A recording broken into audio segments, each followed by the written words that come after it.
कोपरगाव नगर परिषदेच्या सार्वत्रिक निवडणुकांचा बिगुल वाजताच प्रभाग क्रमांक 9 मध्ये राजकीय वातावरण रंगतदार झाले आहे। भारतीय जनता पक्षाकडून जितेंद्र चंद्रकांत रणशूर हे अधिकृत उमेदवार म्हणून मैदानात आहेत। सामाजिक क्षेत्रात तब्बल 30 वर्षांहून अधिक काळ सातत्याने कार्यरत असलेल्या दानशूर यांची ओळख समाजाभिमुख व लोकसंग्रही नेते म्हणून शहरात भक्कम आहे। सर्वसामान्यांचे प्रश्न, सामाजिक उपक्रम, लोकांच्या सुखदुःखात सातत्याने उपस्थित राहण्यामुळे मतदारांमध्ये त्यांच्याविषयी सकारात्मक भावना आहे। यापूर्वी रिपब्लिकन पार्टी ऑफ इंडियाचे शहराध्यक्ष तसेच तालुका अध्यक्ष म्हणून त्यांनी दिलेले नेतृत्व उल्लेखनीय ठरले आहे।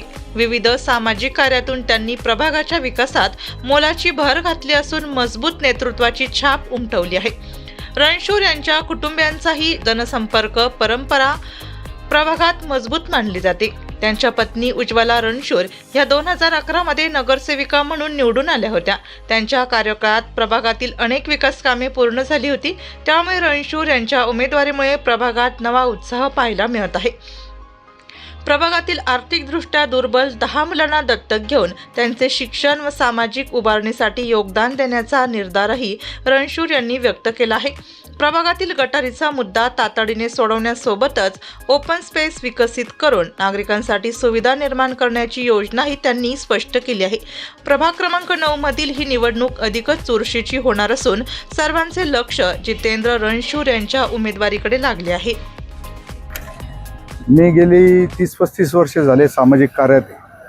मी गांधीनगर भागातून भगाचौक तरुण मंडळ आणि हिंदू राजा तरुण मंडळाच्या माध्यमातून शिवसेनेच्या माध्यमातून सामाजिक कामाला सुरुवात केली आणि मी तेव्हा विद्यार्थी सेनेचा शहर प्रमुख म्हणून मी महाविद्यालयीन जीवनात काम केलेलं आहे आणि मी 2006 ते 2021 पर्यंत रिपब्लिकन पार्टी ऑफ इंडियाच्या पदाधिकारी होतो। शहर अध्यक्ष, तालुका अध्यक्ष या पदावर काम केलेले आणि 2011ला ह्याच प्रभागातून माझी पत्नी नगरसेविका होती उज्ज्वला जितेंद्र रणशूर आणि मी पहिल्यांदा निवडणूक लढवत आहे। म्हणजे आमच्या घरात जर पाहिलं तसं तिसरी निवडणूक, पण मी पहिल्यांदा निवडणूक लढवत आहे।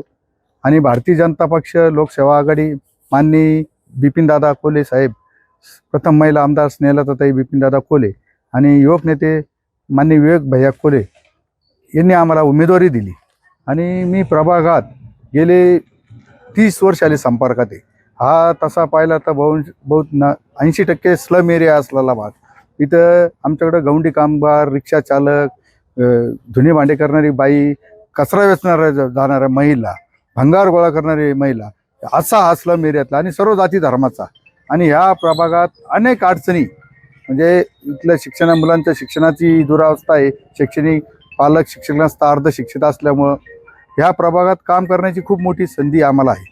तर ह्या आम्ही जर नगरपालिका निवडणुकीत जर ह्या विजयी झालो तर निश्चित मी एक ठरवलेलं आहे, मी माझे सहकारी नगरसेविका विजयाताई देवकर आम्ही प्रभागातले 10 मुलं दत्तक घेणार आहे, ज्यांची पालकांची परिस्थिती आर्थिकदृष्ट्या हे, पण ते हुशार मुलांची शिक्षणाची जबाबदारी आम्ही निश्चित 10वी पर्यंत घेणार आहे। भविष्यात वाटलं तर त्यांची पुढची जबाबदारी आम्ही घेऊ।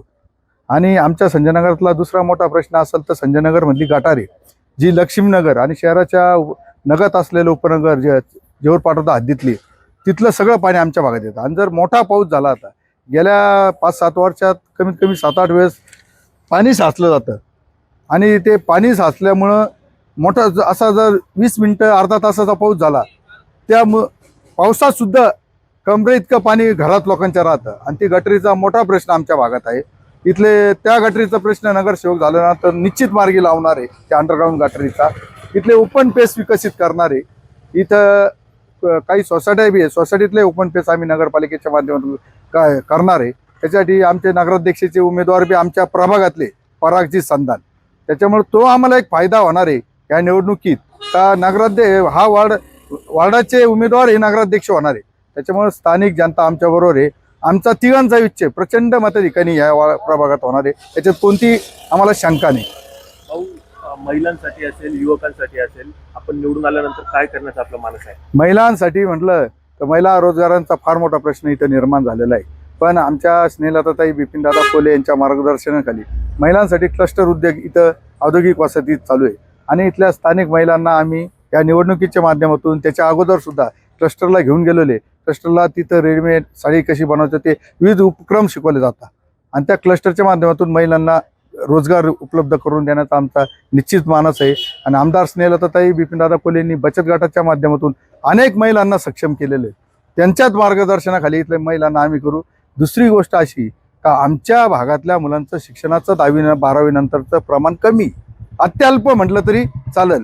त्यांच्याकडं आम्ही निश्चित लक्ष देणार आहे, त्या पालकांच्या त्या मुलांकडं. कारण स्लम एरिया असल्यामुळं झोपडपट्टी भागात आणि हातावरचं काम, गवंडी कामगार आहे, रिक्षा चालक आहे, गोरगरीब भंगार वेचणार आहे आणि ह्या मुलांना ह्यांच्या पालकांना ती पुढचं शिक्षणाची परिस्थिती नसल्यामुळं त्या मुलांसाठी आम्ही निश्चित काहीतरी करण्याचा प्रयत्न माझा पुढील 5 वर्षात राहील. जाता जाता प्रभाग क्रमांक 9 मधील मतदारांना काय आवाहन कराल? प्रभाग क्रमांक 9 मधील मतदारांना मी एवढंच आवाहन करतो तर मी जितेंद्र चंद्रकांत रणशू प्रभाग 9 मधून उमेदवारी करीत आहे आणि माझ्या समवेत विजयाताई संदीप देवकर माझी भगिनी उभी आहे. आम्ही विजयाताईंचे पती संदीप भाऊ देवकर हे सुद्धा एका मंडळाच्या गणेशोत्सव मंडळाच्या माध्यमातून चळवळीत काम करणारे व्यक्तिमत्व आहे आणि ते सुद्धा अहोरात्र आम्ही दोघंही. आणि विजयाताई सुद्धा सक्षम आहे. ती माझी भगिनी ही इंजिनियर असल्यामुळे ती सक्षम आहे, स्वतः ती पदवीधर आहे, उच्च शिक्षित आहे. तर ह्या भागातल्या मतदारांना आम्ही निश्चित आवाहन करतो का आम्ही 24 घंटे 365 दिवस तुमच्यासाठी उपलब्ध असणारे 2 उमेदवार आहे आणि आमचे नगराध्यक्षाचे उमेदवार प्रभागातले. आम्हाला तिन्ही उमेदवारांना प्रचंड मत, कमळ या चिन्हासमोरील बटन दाबून प्रचंड मताधिक्याने विजयी करा. निश्चित मी तुम्हाला सांगतो पुढच्या 5 वर्षात ह्या प्रभागाचा चेहरा बदलल्याशिवाय आम्ही राहणार नाही. नगराध्यक्ष आमच्या वार्डातले असते एवढी खात्री मी मतदारांना देतो. जय भीम, जय भारत.